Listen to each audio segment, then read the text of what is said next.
Welcome to South Shore Piano, the official podcast of the South Shore Piano School. I'm your host, Jonathan Roberts, and on this podcast, we talk with students, parents, teachers, and other leaders to find out exactly how music education changes lives every day. My guest today is Isla Shovilin.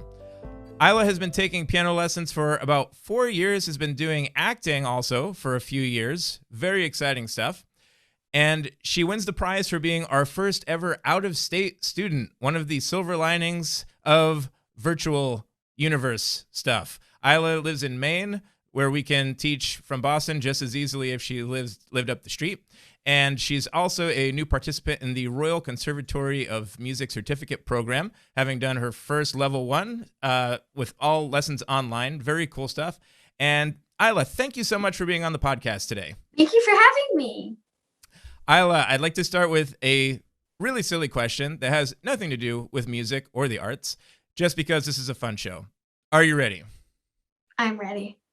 All right, here we go. If you had to choose, or if you could choose, between being able to breathe underwater or flying, which one would you pick and why? Breathing underwater.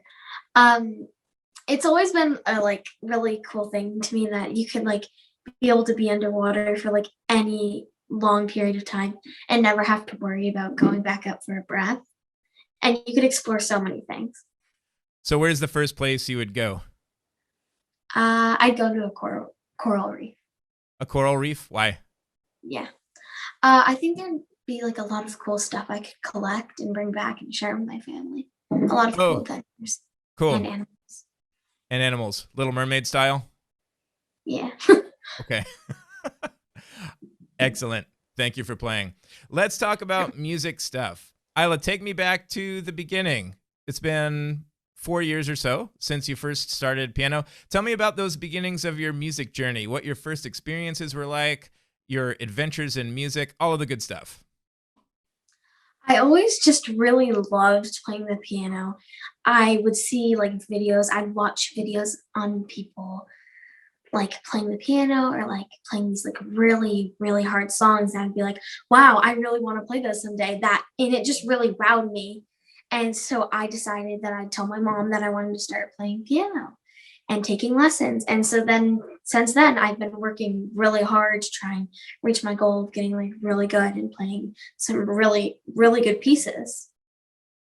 That's so cool. Do you remember who any of those pianists were that you saw? Or was it just sort of in passing, on the internet? It was just sort of different people out of the blue, random playlists of YouTubers just playing all these incredible songs. Awesome. So that initial exposure inspired you to go to your mom and be like, I want piano lessons. Yeah, and I've taken piano lessons ever since. I love it. And then tell me how you got started in acting. You're doing some pretty heavy duty stuff, auditioning for commercials, and you're in a show right now. Tell me how that got started. I always thought acting was a really, really fun thing. And I always needed something to do over summer and just in general. And so I started looking into acting, and it actually brought me a lot of joy to my life and made my life so much happier, so much more fun, a ton more activities. It just required me going to do things a lot, but I made so many amazing friends that I would never replace them for anyone. It was literally amazing. I had so much fun. I've been in multiple shows now, I think 4 or 5. I'm currently playing Mabel Washington in the production of Fame Jr. Very cool. Has that show started yet? Or are you in the midst of that? Yeah, we actually had a show today. How did it go? It went really well. The audience was amazing. Awesome. So what are some of your favorite things about acting? It sounds like the acting itself resonates with you, and you've also gotten to meet lots of other cool people through your acting stuff. Is there anything else about it that you find really resonates to you and makes it one of your things? Yeah, you really get to experiment with all these kinds of emotions, and you can change it every time. And there's always new things you can try. You can always work in new things. If you wanted, you could even add in improv, make it your own scene. You could even create a like your own one, and you can be creative. You can make it whatever topic you want, whether it's like action, a fairy tale, romance, horror, anything like that. It's like you can create basically anything, and it's so much fun, and I just enjoy doing it so much. So there's a lot of creativity built in. It's more than just memorizing the lines and saying them at the right Yeah, time. it's way more than just memorizing lines. Yes, if only it were so easy, like music, right? Yeah. Do you find that there's a lot that overlaps between your music practice and the stuff that you have to do for your acting? I don't think there's one day where I'm not doing any like theater or music stuff. Do you find that you have to put in the same sort of practice with the acting stuff as with music, like making sure you get that daily Yeah, dose I have to in? really coordinate and make sure that I have time to practice piano, I have voice lessons, and go to theater practices. Right. So you're making sure that you get that daily time to keep building Yeah. your skill sets in all areas. Very Mhm. cool. Do you have any favorite, I just have to ask, do you have any favorite actors or actresses that you look up to in your Yes, aspiring stardom? actually. Um, I think a year or 2 ago, I got tickets to go see Beetlejuice, and I was so happy because 'cause I'd been wanting to see that musical, and one person really, really stood out to me, and her name is Sophia Ann Caruso, and she played the role of Lydia Deetz in Beetlejuice, and I got to see it on Broadway, which was amazing, and the whole show was just amazing and wowed me. Another reasons why I love theater and acting so much. Cool. So have you continued to follow that star like on the internet or or whatever is continued inspiration for you? Yeah, she actually left Beetlejuice, I think, but I got to see her in the very first show with the entire original cast, and that made me so, so happy. Oh, cool. Would she be a good person to have on the podcast? Yeah, Okay. Maybe she's you can very interesting. She has an amazing voice. okay, maybe you can hook me up with that. I can try my best. You know her better than I do, officially. Now, let's talk about challenges because inevitably we all have challenges in With that. music and presumably with acting. Especially with acting, you have to do lots of auditions and you have to be told no a lot before somebody says yes.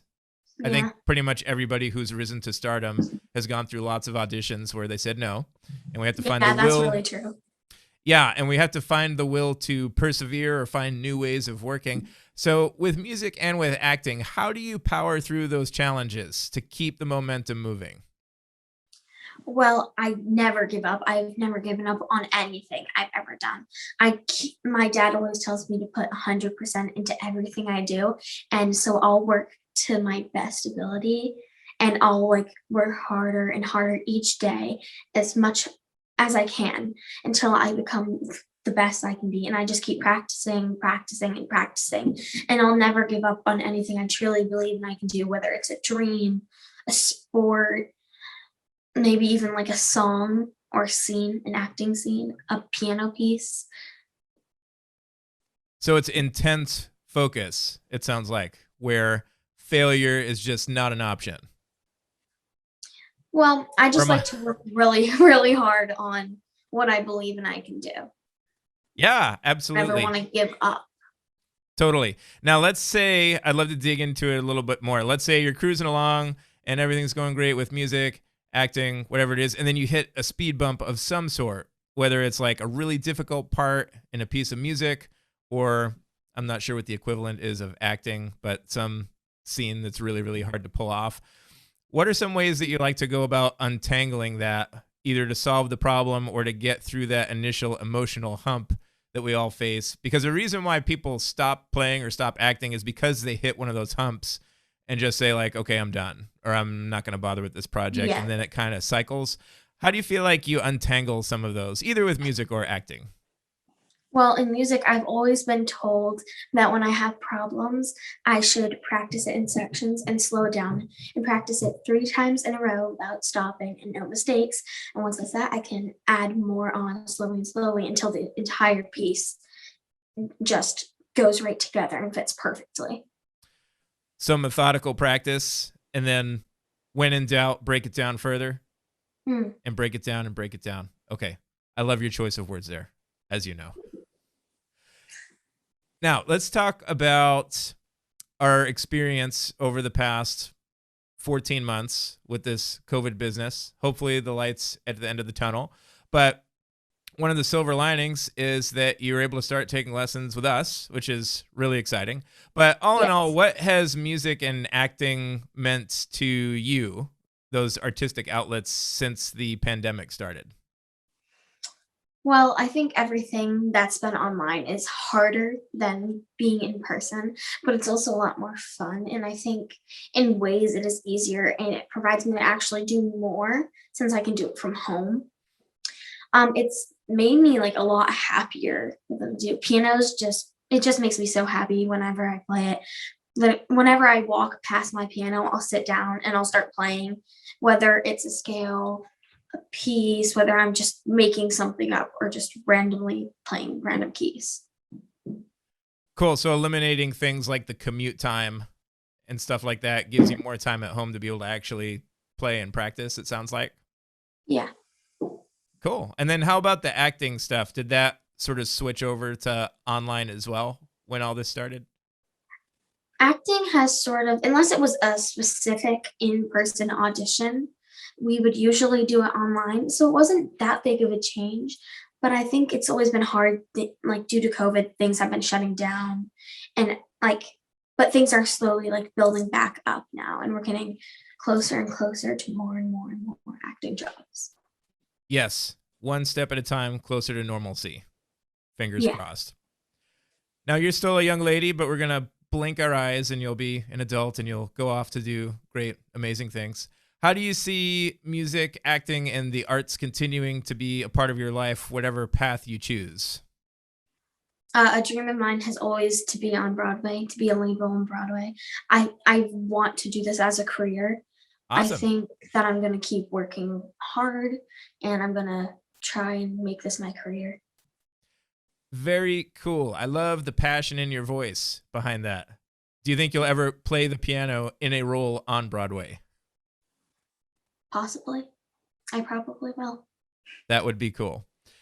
How does it feel to perform? You've performed now in a few virtual recitals with us and you've performed on the stage. What does it mean to you to perform for an audience?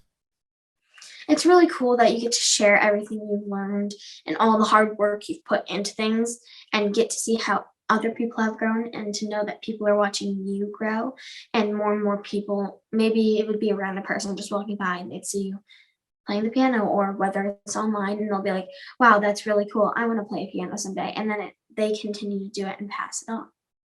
And it gets bigger and more people want to do it.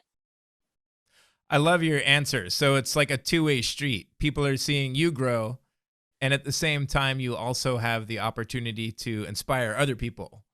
And then Yeah, you too may be the person that somebody sees in passing, even if they can't remember your name later, that goes on to take piano lessons.